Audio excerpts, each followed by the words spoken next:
வச்சுப்போம். ஆண்கள் வந்து இவ்வளவு குருமா இருந்திருக்க நீ செஞ்சது ரொம்ப தப்பு. என்ன இருந்தாலும் அந்த படத்துல வந்து படம் இருந்தாலும் இந்த மாதிரி ஆண்களை வந்து நம்ம ஒண்ணுமே விடக்கூடாது. ஏன்னா கல்யாணம் ஆனவங்க கல்யாணம் ஆகாதவங்க எல்லாரையும் இந்த மாதிரி பண்ணிருக்கீங்க சார். ரியல் ஆயிட்டாங்க சார். இது மாதிரி ஒரு எப்படி பெண்கள் நாட்டுல வாழ முடியும்? எப்படி வாழ முடியும்? ஒரு ஒரு டாக்டரா இருந்து இன்னைக்கு உனக்கு பாதுகாப்பு வந்தனா சமுதாயத்துல பெண் குழந்தை வச்சுனா எப்படி பாதுகாப்பா இருப்பாங்க? எனக்கு பயங்கரமான கோபம். உன்னை அடிக்கணும்னு வந்திருக்கேன் நானு.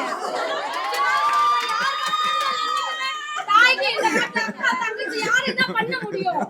இல்ல அப்படின்னா என்ன? பாலாஜி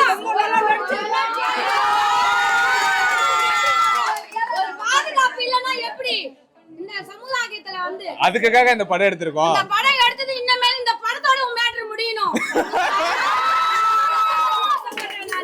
இந்த பிக் பாஸ்ல நாங்க எதுவுமே ஆனா இது ரொம்ப ரொம்ப சத்தியமா சொல்றேன். சமுதாயத்துல ஆண்கள் எல்லாருக்கும் சொல்றேன். ஏன் சோசியல் மீடியா அந்த இன்ஸ்டா அதுலலாம் நிறைய பெண்கள் வந்து பசங்கெல்லாம் ஆழங்காலத்துல விழுதுங்க. ஆனா நீங்க தயவு செஞ்சு எல்லா ஆண்களுக்கு சொல்றேம்மா, உங்க வீட்டு அக்காவா தங்கச்சியா அம்மாவா நினைச்சு அந்த இன்ஸ்டால போறது நிறைய இன்னைக்கு எங்க எவ்வளவு பேர் நான் பாக்குறேன் தெரியுமா? பெண் குழந்தைங்கள பொத்தி பொத்தி வளர்க்குறோம், அப்படியே கொத்திக்கின்னு போயிடுறானுங்க.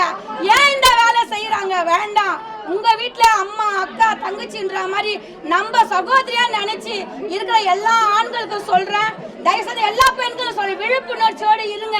கொஞ்ச நேரம் அப்படி தட்டிட்டா நம்ம அலக்கா தூக்கிட்டு போயிடுவாங்க. தயவு செஞ்சு எல்லா பெண்களுக்கும் நான் சொல்ல வருது, நம்மளுக்குள்ள ஒரு பாதுகாப்பு. ஏன்னா இப்போ இந்த காலத்துல வயசான கேள்வியை கூட விட மாட்டானுங்க. அது மாதிரி காலமா ஆயிடுச்சு. ஆனா நான் ரொம்ப சந்தோஷப்படுறேன் சார். இந்த படம் செம்மையா இருக்கு, சூப்பரா வரும் சார்.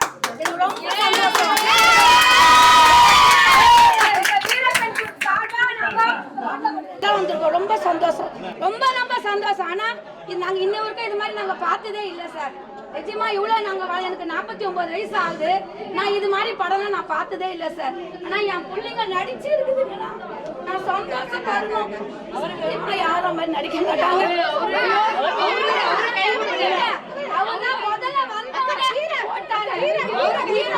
மகாலாக்கு சொல்லணுமா, நாங்க பிக் பாஸ்லயே அவரை பாராட்டிட்டோம்.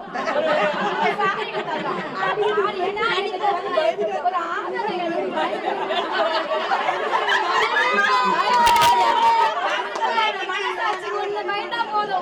மனசாட்சி போயிட்டா போதும். என் லைஃப்ல எல்லாம் நாங்க ரொம்ப என்ஜாய் பண்ணோம். என்ன சொல்றது, எல்லாருக்கும் ஒரு நடிப்புன்றது வந்து சும்மா கிடையாது. அதுக்கெல்லாம் நீங்க என்ன டேப்லெட் பார்த்தீங்க? ஆனா சத்தியமா சொல்றேன், எனக்கு ரொம்ப பிடிச்சிருக்கு. இல்லையே என்னப்பா இதெல்லாம் நிஜமா பிடிச்சிருக்கு, ரொம்ப பிடிச்சிருக்கு. எங்களுக்கு எல்லாரோட சார்பா ரொம்ப நல்லா இருக்குப்பா படம். இது பார்க்க வேண்டிய படம். ஒரு வீட்டுல இருக்கிற அறியாத பசங்க 18 வயசு இருக்கிற பிள்ளைங்க கண்டிப்பா அந்த படத்தை நம்ம போட்டு காட்டணும், படத்தை கூப்பிட்டு வந்து காட்டணும். அதே மாதிரி ஆம்பளை புள்ளைய பத்து வச்சுக்கிறோம் பாரு, அதுங்கதான் முதல் பாத்துக்கணும்.